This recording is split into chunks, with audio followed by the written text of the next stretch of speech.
So, good afternoon, everybody. I've gone around in circles about 3 times trying to decide what to call this workshop. So I flip backwards and forwards between who are you and the real you. Yeah.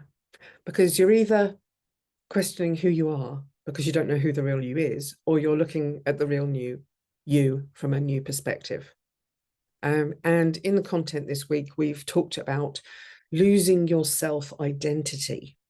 And the problems that sort of that come from that when you don't know who you are. Now, the reason why this crops up so often with people pleasers in particular is that you spend your time, I mean, I did anyway, this is a me story, yeah.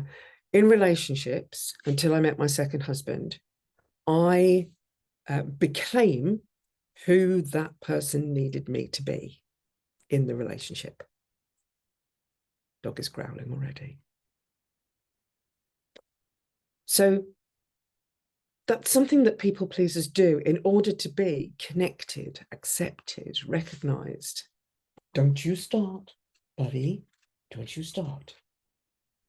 I will try and stay with you, but when he barks, it's so distracting for me. I'm going to be a good boy. Are you going to be a good boy? Yes, you are. You're a good lad. So when you lose yourself in this way, it can be quite difficult to even know that you've lost yourself until someone sits you down and says, who are you? I'd like to get to know you. And it can create so many difficulties for you to get to know yourself. One particular people pleaser who I took through the 3Ps system, she said to me when we first got together that she'd lost herself because she was, taxi, mum, wife, coordinator, there's all these roles. And she was known for the roles she was. On this week's radio show, which is on Spotify as a podcast, just search my name, Tanya Swarbrick, you'll find me. One of the questions came in from a young man with a couple of children who felt that everybody wanted a piece of him. And even though it can be nice to be needed in that way, it can be overwhelming when you're being stripped of who you are. So today, what I'm going to encourage you to do is a journal exercise that will get you a step or 2 or 3 or 4 closer to understanding and knowing who you really are. Yeah.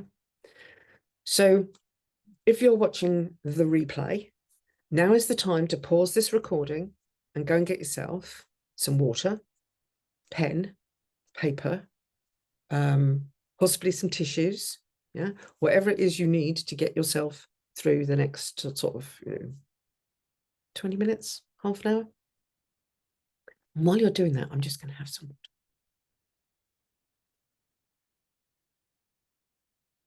So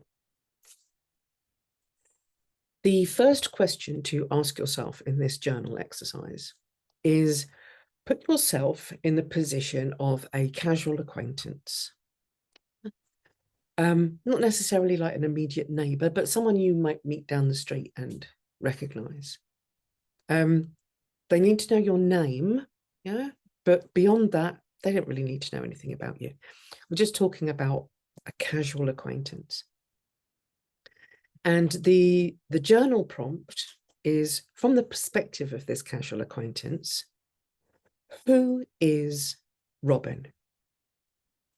Who is Rachel? Who is Jennifer? Who is Tanya? Yeah.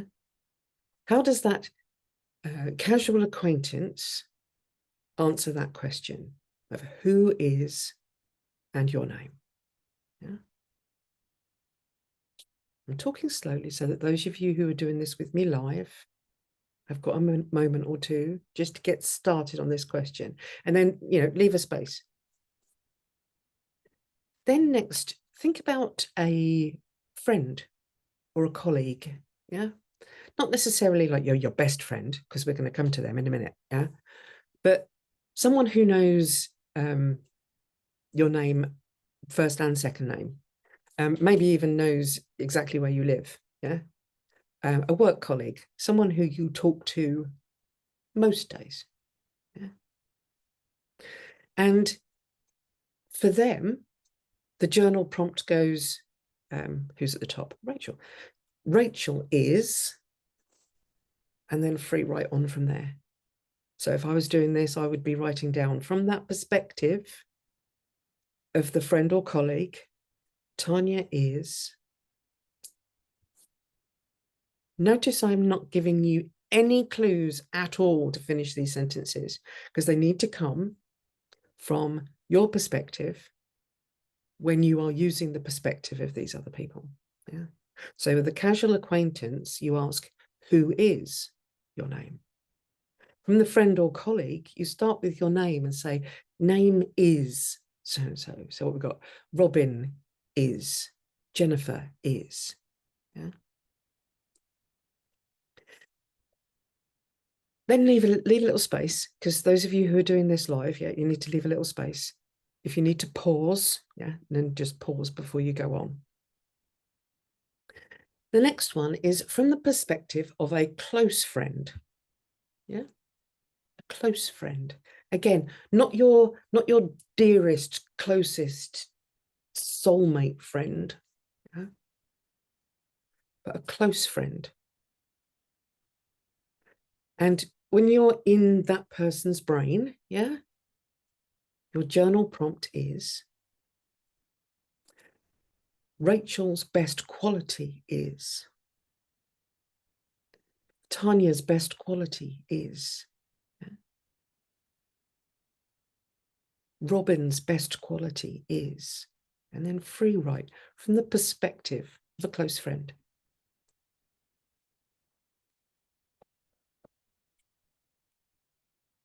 And now, if you're here live, if you're amongst the Robin, Rachel, and Jennifer who are here live, yeah, leave a gap. And if you're watching this on the replay, you may need to pause a bit to write some more about how that person picks out the best quality. Now, let's go to your dearest friend, your spouse, yeah? Your boyfriend, your longest ever girlfriend, yeah? The person who gets you, yeah? Really gets you. The person who can see into your head and finish your sentences.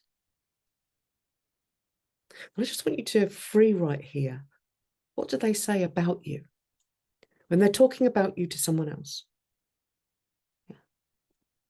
If they were to maybe introduce you, yeah, this is Robin.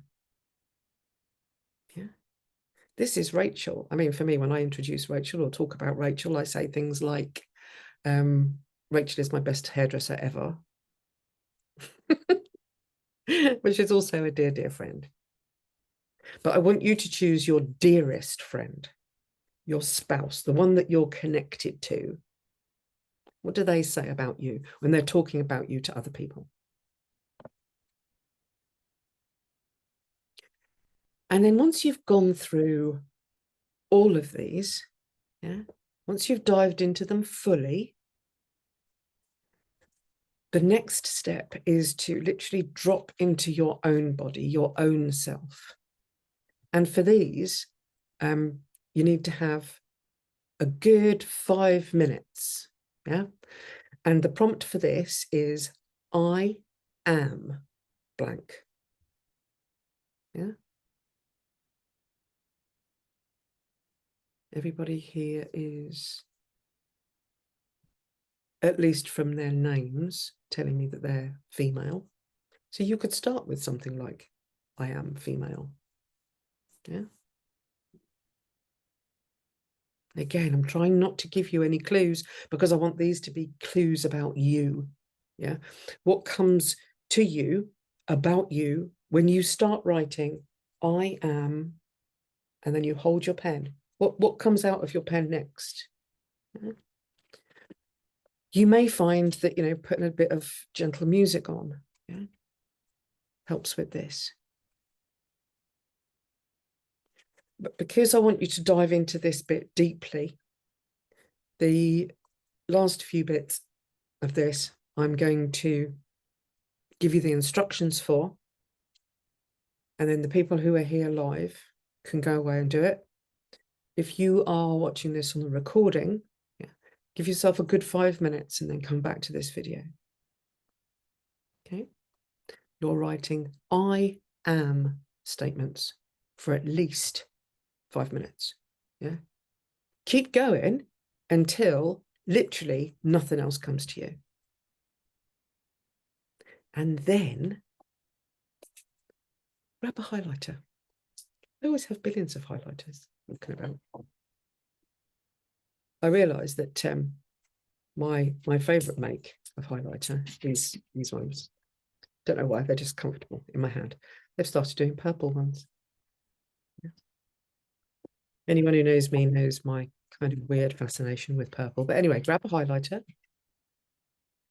And I want you to go back through all of the I am statements and highlight every time you label yourself with a noun. Yeah. Like, I am a mother. That's a noun. Yeah. Go back through and pull out all of those nouns. And then ask yourself, who gave me this label? When it comes to I am a mother, sometimes that can feel quite easy to identify yourself as a mother because you have a child. Myself, I've never, been 9 months pregnant and had a child of my own, but I've been a parent. I'm not a parent now because they're off doing their own thing.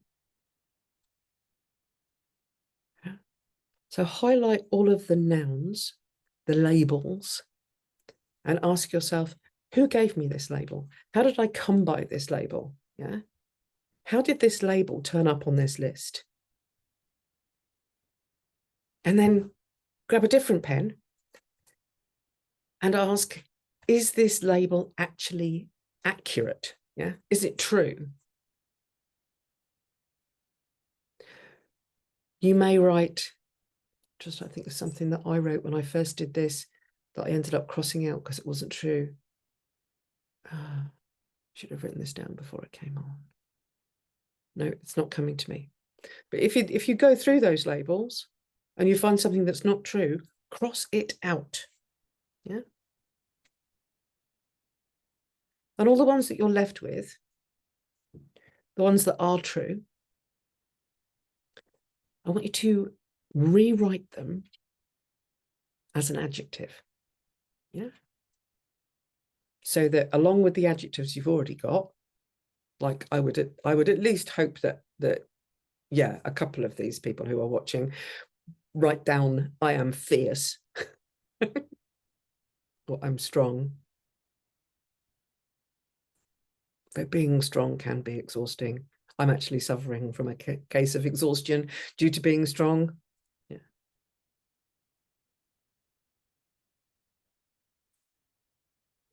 So look at all the adjectives. Who uses that description of you? Does it line up with, any of the descriptions that you've had from others? Or is it just you that describes yourself this way? Yeah. Is it a way that you want to be described?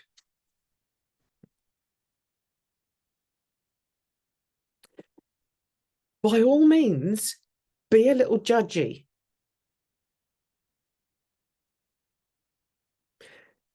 Just going back to that example of being strong, yeah? Quite a few people would probably call me strong. I sometimes describe myself as strong. I sometimes describe myself as fierce. But sometimes being strong can be exhausting. And there are times when I wish that people didn't call me strong. And I wish that I didn't have to be strong. When my husband was still alive, I could be strong. I didn't have to be. Because if I ever needed backup, I had my man. Yeah. And when I needed that backup, he was there for me. There's so much more work that you can do here. Yeah. But your aim at the end of this exercise, which you can repeat, yeah. When I'm first coaching people pleasers, sometimes I'll take them through this exercise live. You know, in one of the weekly calls, because we have weekly calls. But I may record it in the same way as I'm, you know, recording it today. And that's one of the reasons why I'm recording it. So that when a people pleaser comes to me, I can hand them this journal exercise so that they can work through it and do it over and over again. Yeah. Because this isn't a one and done kind of exercise. Yeah. You can do this like weekly, daily, monthly, you know, once a year when you're writing your plan for the year. But what your aim is to come up with a list of I am statements that are written by you, to you. So when you read them, it's your voice that you hear. These need to be true statements. Yeah? True statements that you can own. Own them.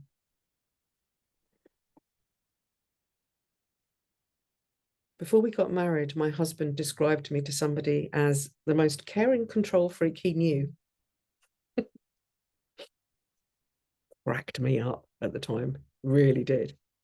Really did crack me up.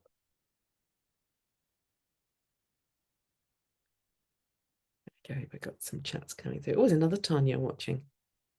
But she might be a Tanya because it's spelt differently to me. Hi. Does it give me times on any of those comments? So hopefully you are ready to come back and watch the recording. But anyway, what was I saying? Oh yeah, your aim is a list of I am statements written by you, about you, to you, so that they are true statements that you can own and defend. That's the key. You've got to be able to own them and defend them. When Glenn used to describe me in that way, yeah, I owned that, because being a little bit of a control freak was what my people pleaser part of me wanted to do. The people pleaser part of me wanted to make sure that everything was in order, everything that was straight. Everybody had their appointments when they needed to be there. Everybody got to where they needed to be on time and all that kind of stuff. Yeah. So once you've got this list, own it. Own it with the strength that you can, you know, write it in 6-inch high letters across your windows with a chalk pen, or on your mirror with a lipstick, yeah, whichever way it works. Because once you know those I am statements, the ones that come from you, yeah, then you have your own standards to live up to. You don't have to look at what other people are expecting of you. You don't have to live up to other people's impossible expectations. When we went through that exercise, we started, you know, way out in your social circle, and we got closer and closer and closer and closer to you. Yeah? So these I am statements need to be by you, from you, to you. And remember that phrase again, you need to be able to own and defend them. Yeah? And I just wanted to end this little workshop with something that's been bugging me, basically. And I've noticed that trying to, you know, find, appeal to, identify, speak to people pleasers, yeah, it's a real challenge, because people pleasers won't, you know, come to you and say, you know, I need help to lose weight. Yeah? Because if you're big and you need to lose weight for medical reasons, or whatever your reasons are, you've got an issue, it's apparent, you can ask for help. But a lot of people pleasers don't even know they're doing it. And even when they know they're doing it, there's a voice in their head that says that it's a good thing to do, that people pleasing is a good thing. And it is. I don't want people pleasers to stop caring. Yeah. I just want people pleasers to know that they are allowed to care about themselves. They're allowed to accept care from other people. You don't have to be an island. I've said this before. You don't have to be an island. You can ask for help. The real you, yeah, the real you that identifies with and owns and defends all of those I am statements. Yeah. The real you loves and cares about everybody else and you. Yeah. You are worthy of care. You are worthy of consideration, of respect. Yeah. All of those things you're worthy of. You don't have to justify yourself. No, you don't. You might think you do, but you don't. In the same way as I was listening to another coach earlier on this afternoon, who was at one point talking about choice. You have the choice to live your life the way you want to. Yeah. And if you don't think you've got choice, then you need some support. You need someone standing in your corner to support you through that discovery of your own self-worth. So if you're a people pleaser, or if you're in my group already, thank you, welcome, all that stuff. There's, what have I got for you at the moment? I've got the absolutely amazing family-friendly boundaries module from my, what am I calling it? Flagship, yeah, because it's my big thing. Yeah, my flagship program, the 3P system, is for people pleasers, and it's given to the client in the order that they need them. So not everybody starts with module 1, module 2, module 3, so on. Yeah, but one of the early modules for just about everybody is the family friendly boundaries module. And I spend so much time on my radio show talking about boundaries. I spend so much of my time saying to people that boundaries are what you need in that particular situation. So I've decided to give it away, the whole module. I've revamped it, created a new PDF, and that's available in the group. If you're watching this video anywhere other than in my Facebook group, why are you not in my Facebook group? Because that's where all the good stuff happens. That's where all of the offers go first. That's where live videos are seen first. That's where you get office hours opportunities to talk to me about anything. Yeah, that's your prompt. I keep looking over there, waiting for the questions to start coming. The last few workshops I've done, I've had 0 questions, which is kind of good. But anyway, so yes, get yourself in the group. You'll get that module for free, the whole complete module. That's, you know, family friendly boundaries 2.0, I'm calling it, because you get the new workbook. I'm in the process of updating the bookmark so you can have that handy. The module has been re-recorded. You know, the presentation has been touched up and changed and altered so that it gives you what you need. It's the best version of that teaching that I've done to date, absolutely. And not only is it available in the 3P system, but it's available to anybody and everybody who joins my group. So I think that's everything for today. If you've got any questions, can you please type them in the chat now? I don't think anybody is direct on the live. No, when I say direct on the live, I mean nobody's on the Zoom with me, so I can close that. Has anybody got any questions that they want to put in the live chat on Facebook right now? Get typing because you're going to run out of seconds.